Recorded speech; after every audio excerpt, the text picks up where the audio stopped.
পত্রপত্রিকায় দেখলাম যে ভারতীয় সীমান্ত দিয়ে পাসপোর্ট ভিসা ছাড়া এরকম তেহরিকি তালিবান অফ পাকিস্তানের একজন মিলিট্যান্ট বাংলাদেশে সম্প্রতি এসে ঘুরে গেছে।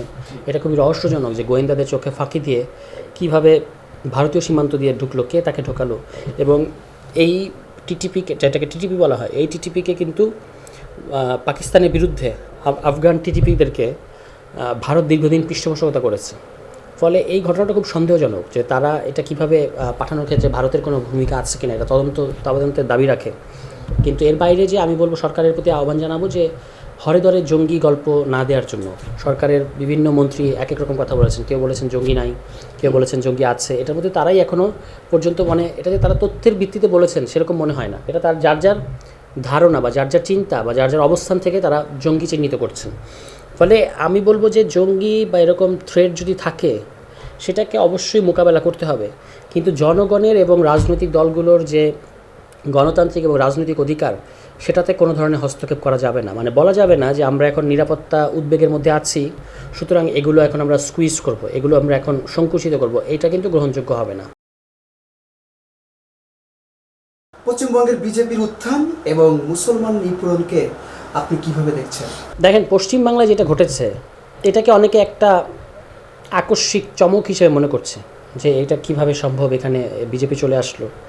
কিন্তু এই বাম রাজ্য থেকে রাম রাজ্যে পদার্পণ, মাঝখানে ভায়া দিদি রাজ্য, এটা অবধারিত ছিল।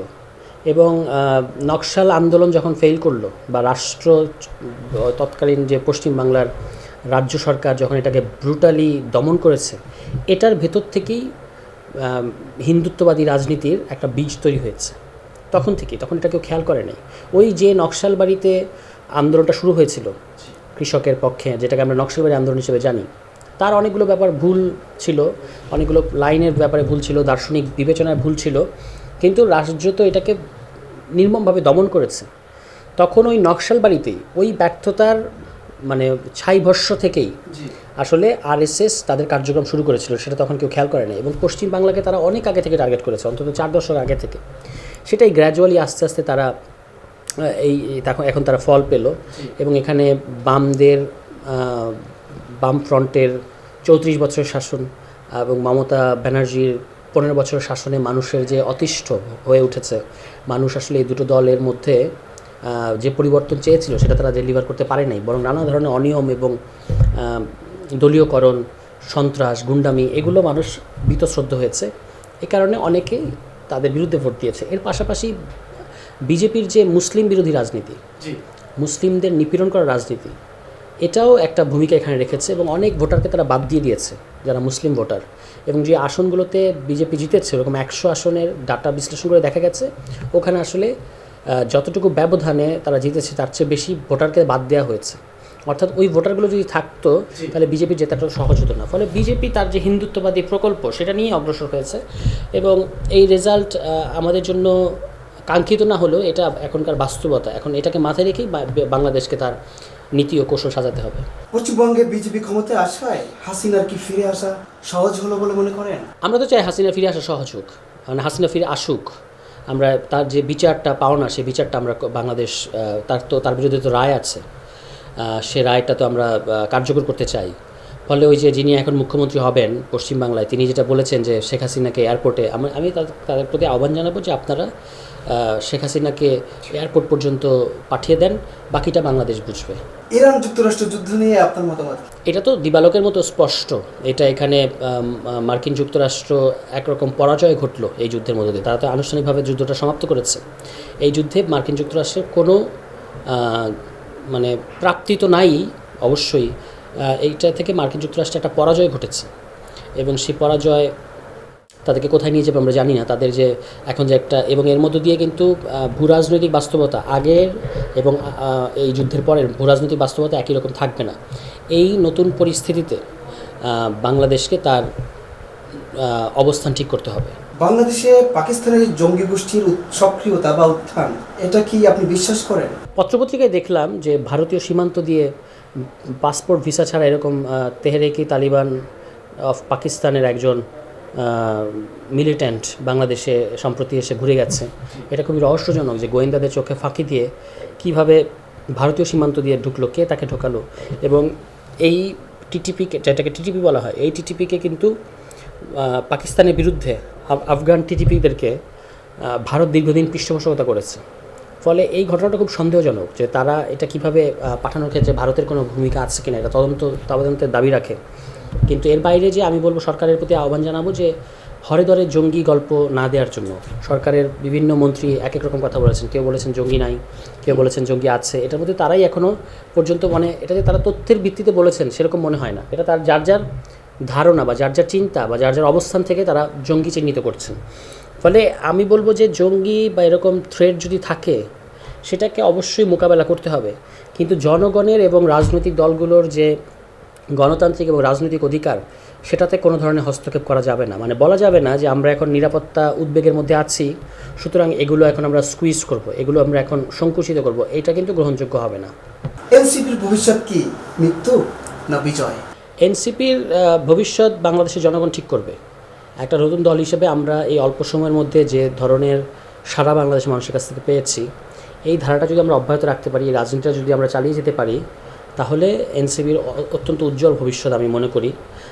বাকিটা হচ্ছে এনসিপিকে প্রতি মুহূর্তে আমাদেরকে কিন্তু জনগণের কাছে পরীক্ষা দিতে হচ্ছে, এবং সেই পরীক্ষায় আমরা উত্তীর্ণ হয়েছি। কিছু কিছু ক্ষেত্রে আমাদের কিছু ব্যর্থতা অবশ্যই আছে, কিছু কিছু জায়গায় আমরা হোঁচট খেয়েছি। এই উত্থান পতনের মধ্যে দিয়েই তো আমাদেরকে আগাতে হবে, এবং সেই অগ্রসর হওয়ার যে জার্নি, এটা কিন্তু চলমান আছে, এটা কোনো একটা জায়গায় থেমে নাই। ফলে যেটা অনেকেই দেখি যে এনসিপির মৃত্যু ঘটেছে বা মৃত্যু ঘটবে এরকম ঘোষণা করেন প্রায় প্রতিদিন। নির্বাচনের পরে যদি আপনি এনসিপির কার্যক্রম দেখেন, এটা কিন্তু সম্পূর্ণ উল্টো বাস্তবতাকেই সাক্ষ্য দেয়। অর্থাৎ এনসিপির যেটা অনেকে এখন বলছেন যে এনসিপি বসন্ত চলছে, বিভিন্ন ধরনের মানুষ এখানে যোগ দিচ্ছেন। আজকেও বিভাগীয় পর্যায়ে চট্টগ্রামে যোগদান ঘটলো, অন্যান্য জায়গায় ঘটবে, এগুলো ঘটতে থাকবে, এগুলো ধারাবাহিক কার্যক্রম। ফলে এনসিপির প্রতি মানুষের আগ্রহ ক্রমবর্ধমান, এবং এই সরকারের মাঝামাঝি সময়ে যখন সরকার মানুষকে আরও বেশি হতাশ করবে, তখন এনসিপির প্রতি আগ্রহ আরও বাড়তে থাকবে বলে আমার ধারণা।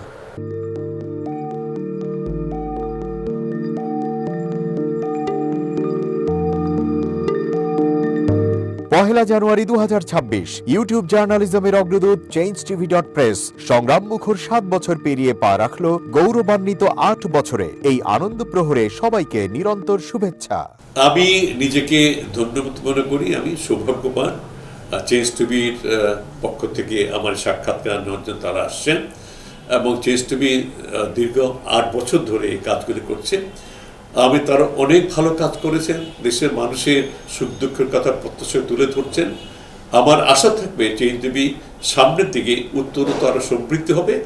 একটাই শুধু আমাদেরকে উপদেশ দিতে চায় তাদের কাছে, সেটা হচ্ছে সত্য কথাটা মানুষের সামনে তুলে ধরা, মানুষের ভিতরে কি চায় তাদেরটা তুলে ধরা, মানুষের প্রত্যাশা তুলে ধরা, এবং মানুষের মধ্যে এই যে দেশাত্মবোধটা এবং সত্যবাদীটা, এটা জাগরণ করে চেঞ্জ টিভি সামনের দিকে এগিয়ে যাবে। এবং যারা দেশের কথা চিন্তা করে এবং দলমত নির্বিশেষে যে লোকগুলো আছে, তারা দেশের কথা চিন্তা করে, দেশের উন্নয়নের কথা চিন্তা করে, কোনো পক্ষপাতিত্ব করে না, তাদের বক্তব্য দেশের মানুষে তুলে ধরা, এই কাজগুলি সামনে এগিয়ে নিয়ে যাবে, এটা আমাদের প্রত্যাশা। অনেক ধন্যবাদ আপনাদেরকে, দেশবাসীকে, দেশবাসী পক্ষে সবাইকে আমি ধন্যবাদ জানাচ্ছি। changeTV.press এক ফোঁটা হলুদও নেই। আমরা শুধু আপনাদের কাছে একটাই আবেদন করব, মিথ্যার পিছনে দৌড়বেন না, সত্যকে ধারণ করেন, সত্যকে জনগণের কাছে তুলে ধরেন। সেটা যতই কঠিন হোক না কেন, পিছপা হবেন না, ভয়ের কোনো কারণ নেই। আল্লাহর সাথে থাকেন, আল্লাহ আপনাকে সাহায্য করবে। কোনো মানুষের কাছ থেকে কোনো সাহায্য কামনা করবেন না। ধন্যবাদ। changeTV.press এক ফোঁটা হলুদও নেই। হ্যাঁ, চেঞ্জ টিভি আমি বিশেষ কারণে দেখি, সুযোগ পেলে, বিশেষ করে তোমার অনুষ্ঠানটা যখন হয় আগে পরে আমি দেখে থাকি, ভালো লাগে, উপস্থাপনা ভালো, মোটামুটি সব কিছু ভালো। আমি তাদের শুভকামনা করি, এবং চেঞ্জ টিভি আমি আশা করি সবসময় নিরপেক্ষ, যেহেতু এই চেঞ্জ টিভিটা সংবাদ প্রচারের একটা মাধ্যম, সুতরাং সঠিক সংবাদটাই চেঞ্জ টিভি প্রচার করবে, এটাই আমার কামনা থাকবে তাদের কাছে, সেই সঙ্গে আমার শুভেচ্ছা থাকবে। changeTV.press এক ফোঁটা হলুদও নেই। সুপ্রিয় দর্শক, এই চেঞ্জ টিভি বিগত 7 বছর ধরে খুবই গুরুত্বপূর্ণ ভূমিকা পালন করছে আমিরুল মোমিনিন মানিক। উনি তো এখন বাংলাদেশে একজন একটা ন্যাশনাল ফিগার হয়ে দাঁড়িয়েছেন। তিনি সত্যকে ধারণ করে আছেন, সত্য প্রচার করে, সত্যের প্রকাশ করে, সত্য ধারণ করে তিনি একটা পরিবর্তন আনতে চেয়েছেন এই সমাজে। আমি আশা করি এটাতে অনেকে উদ্বুদ্ধ হয়েছেন এবং এই চেঞ্জ টিভির ভূমিকা অন্যকে অনুসরণ করার জন্য আমি আবেদন জানাবো। একই সাথে চেঞ্জ টিভির কর্তৃপক্ষ এবং দর্শক শ্রোতাকে আমার ব্যক্তিগত দোয়া এবং শুভেচ্ছা রইল। changetv.press, এক ফোঁটা হলুদ নেই।